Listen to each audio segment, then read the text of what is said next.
మాటిస్తే నిలబెట్టుకోవాలి, నాకు కుదరదు కదా. నువ్వు ఇప్పుడు నాకు కొత్త సలహాలు ఇవ్వకు. అంతా ముగిసిపోయింది ఉమ్మా, ముగిసిపోయింది.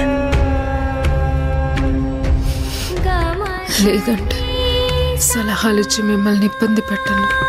మీరు ఉదయం అన్నారు కదా, మనం ఏ దృష్టితో చూస్తే అలాగే కనపడుతుందని.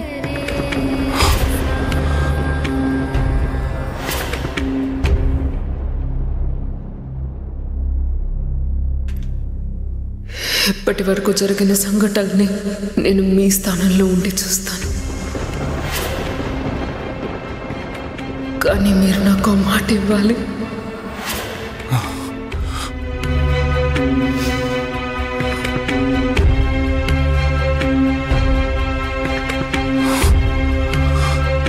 నన్ను వదిలి ఎక్కడికి వెళ్ళనని మాట ఇవ్వండి.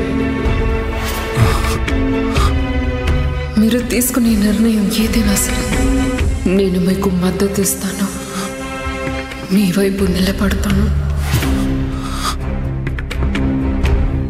మీకు తోడుగా ఉంటాను.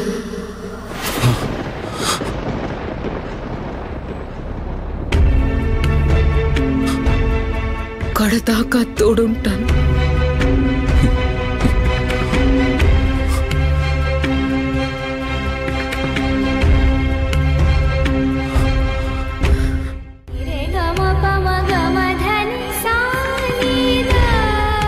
మీరు ఉదయం ధ్యానేశ్వర మౌళి మాతాపితల గురించి చెప్పారు కదా,